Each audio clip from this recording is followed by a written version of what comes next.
அண்மை செய்தி வடசென்னை தொகுதியில் பயன்படுத்தப்பட்ட மின்னணு வாக்குப்பதிவு இயந்திரம் ராணிமேரி கல்லூரியில் வைக்கப்பட்டுள்ளது. ராணிமேரி கல்லூரிக்கு கொண்டு செல்லப்பட்ட 3500 மின்னணு வாக்குப்பதிவு இயந்திரங்கள் தற்போது ஸ்ட்ராங் ரூமில் சீல் வைக்கப்பட்டுள்ளது. விவரங்களை செய்தியாளர் ராகவேந்தர் வழங்க கேட்கலாம். ராகவேந்தர், பல்வேறு இடங்களில் வாக்குப்பதிவு இயந்திரங்கள் பாதுகாப்பான முறையில் சீல் வைக்கப்பட்டு வருகிறது. தற்போதைய நிலவரம் என்ன? வணக்கம். நேற்று நாடாளுமன்ற தேர்தலின் முதற்கட்ட தேர்தல் தமிழகம் மற்றும் புதுவை உள்ளிட்ட பல்வேறு மாநிலங்களில் நடைபெற்றது.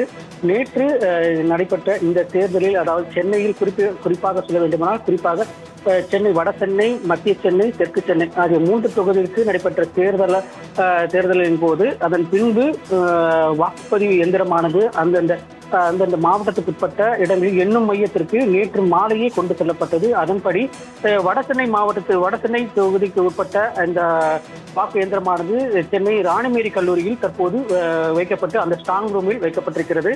வடசென்னை தொகுதி தேர்தல் நடத்தும் அலுவலர் ரவி கட்டா தேஜா தலைமையில் தொகுதியில் போட்டியிட்ட வேட்பாளர்களின் பிரதிநிதிகள் முன்னிலையில் ஸ்ட்ராங் ரூம் என்று சொல்லக்கூடிய மின்னணு வாக்குப்பதிவு இயந்திரங்களை வைக்கும் அறைகள் 2 தாள்கள் 2 பூட்டு போட்டு சீல் வைக்கப்பட்டு மற்றும் இரும்பு கம்பிகள், கதவுகள், ஜன்னல்கள் என அணைக்கப்பட்டிருக்கிறது. ஸ்ட்ராங் ரூம் அறைகளின் வெளியே மற்றும் வளாகம் முழுவதும் 172 சிசிடிவி கேமராக்கள் பொருத்தப்பட்டு சிசிடிவி கேமராக்கள் கண்காணிக்கும் அறையும் உருவாக்கப்பட்டிருக்கிறது.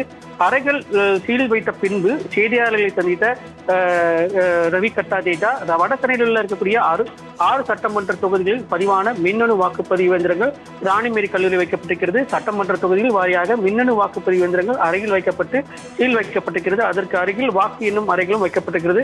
அரசியல் கட்சி பிரதிநிதிகள் மற்றும் தேர்தல் நடத்தும் அலுவலர்கள் முன்னிலையில் அனைத்து அறைகளும் சீல் வைக்கப்பட்டிருக்கிறது. அறைகள் மீண்டும் ஜூன் 4ஆம் தேதி திறக்கப்படும். மத்திய பாதுகாப்பு படை, தமிழ்நாடு சிறப்பு காவல் படை 4க்கும் பாதுகாப்பு போடப்பட்டிருக்கிறது. வளாகம் முழுவதும் சிசிடிவி கேமராக்கள் பொருத்தப்பட்டிருப்பதாகவும் தெரிவித்திருக்கிறார். வடசென்னை தொகுதியில் இருக்கக்கூடிய 1458 வாக்குச்சாவடி மையங்களில் இருந்து மின்னணு வாக்குப்பதிவு இயந்திரங்கள் இங்கு வைக்கப்பட்டிருக்கிறது. வாக்குப்பதிவு இடையில் பழுது ஏற்பட்ட மின்னணு வாக்குப்பதிவு இயந்திரங்கள் இங்கே வைக்கப்பட்டிருக்கிறது என்றும் அவர் தெரிவித்திருக்கிறார். இந்த மின்னணு இயந்திரமானது வரும் ஜூன் 4ஆம் எண்ணப்படும் என்றும் அவர் தெரிவித்திருக்கிறார். வடசென்னை தொகுதியில் பயன்படுத்தப்பட்ட மின்னணு வாக்குப்பதிவு இயந்திரங்கள் ராணிமேரி கல்லூரியில் வைக்கப்பட்டுள்ள ஸ்ட்ராங் ரூமில் வைத்து சீல் வைக்கப்பட்டுள்ளது. விவரங்களை வழங்கியதற்கு நன்றி ராகவேந்தர்.